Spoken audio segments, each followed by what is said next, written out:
Supreme কোর্টে তৃণমূল জমানার 5 লক্ষ ওবিসি সার্টিফিকেট বাতিল মামলার শুনানি ছিল। ধর্মের ভিত্তিতে কোনো সংরক্ষণ করা যায় না মামলা গ্রহণ করে মৌখিক পর্যবেক্ষণ সুপ্রিম কোর্টের। পিছিয়ে পড়াদের জন্যই এই সংরক্ষণ, সওয়াল রাজ্য সরকারের। ধর্মান্তকরণ যাদের, তাদের জন্যই রাজ্যের এই সংরক্ষণ। কপিল সিব্বলের পাল্টা সওয়াল আইনজীবী মনিন্দর সিং এর। কথা বলবো, আমাদের সঙ্গে রয়েছেন আমাদের প্রতিনিধি বিজেন্দ্র সিংহ। বিজেন্দ্র, অত্যন্ত তাৎপর্যপূর্ণ সর্বোচ্চ আদালতের এই মৌখিক পর্যবেক্ষণ যে ধর্মের ভিত্তিতে কোনো সংরক্ষণ করা যায় না, সওয়াল জবাব নিয়ে কি হলো আজকে আদালতে? দেখো পাপি, এর আগে হিয়ারিং এ যখন এই প্রসঙ্গটা উঠেছিল তখন সুপ্রিম কোর্টে প্রশ্ন তুলেছিল কি কিভাবে ব্যাকওয়ার্ডনেসটা ঠিক করা হলো। এই 70 থেকে বেশি মুসলিম কমিউনিটিদেরকে যে রিজার্ভেশন দেওয়া হলো ওবিসিতে, সেক্ষেত্রে কোন বেসিসে করা হলো, এটাতে কিভাবে সার্ভে করা হয়েছিল সেটা নিয়ে প্রশ্ন উঠেছিল এবং রাজ্য সরকারকে নির্দেশ দিয়েছিল সুপ্রিম কোর্ট তাদের সার্ভে রিপোর্ট কিভাবে করা হয়েছে সেটা জমা দেওয়ার জন্য।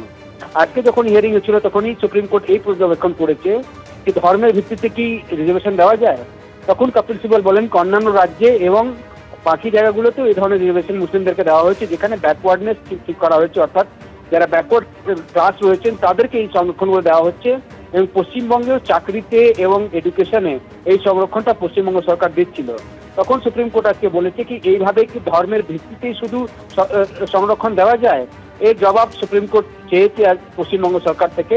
এখন পরবর্তী হিয়ারিং 7ই জানুয়ারির জন্য ঠিক হয়ে গেছে, কিন্তু কপিল সিব্বল এর আগের হিয়ারিং এবং আজকে বারবার একটাই রিকোয়েস্ট করছিলেন সুপ্রিম কোর্টের কাছে যে হাইকোর্ট রায় দিয়েছে সেটার পর অন্তত স্টে দিক সুপ্রিম কোর্ট। কেন কি 70টা থেকে বেশি মুসলিম কমিউনিটি রয়েছেন যাদেরকে ওবিসির ক্যাটাগরিতে রিজার্ভেশন এখন রাজ্য সরকার দিতে পারছে না শিক্ষাতে এবং চাকরিতে। তার কারণ হলো হাইকোর্টের রায়।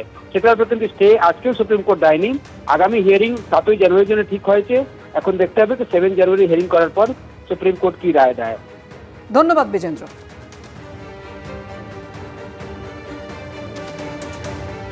এদিকে আরজিকর কাণ্ডে 13ই ডিসেম্বর পর্যন্ত জেল হেফাজতে সন্দীপ ঘোষ এবং অভিজিৎ মণ্ডল।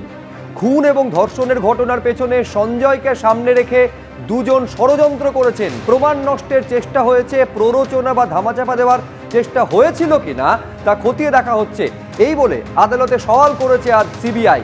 সিএফএসএল রিপোর্ট খতিয়ে দেখা হচ্ছে বলে আদালতে জানিয়েছে সিবিআই। 86 দিন পেরিয়ে গিয়েছে, সিবিআই সন্দীপ ঘোষের বিরুদ্ধে কোনো প্রমাণ পায়নি। আদালতে সওয়াল করেছেন সন্দীপ ঘোষের আইনজীবী। অভিজিৎ মণ্ডল এই ঘটনায় যুক্ত কিনা তা এখনো প্রমাণিত নয়, এই বলে আদালতে সওয়াল করেছেন অভিজিৎ মণ্ডলের আইনজীবী। 900 ঘন্টার ভিডিও ফুটেজ দেখতে হচ্ছে, it is not a matter of joke. আদালতে পাল্টা সওয়াল করেছেন সিবিআই এর আইনজীবী। আরজিকর কাণ্ডে 13ই ডিসেম্বর পর্যন্ত সন্দীপ ঘোষ এবং অভিজিৎ মণ্ডলের জেল হেফাজতের নির্দেশ আদালতের।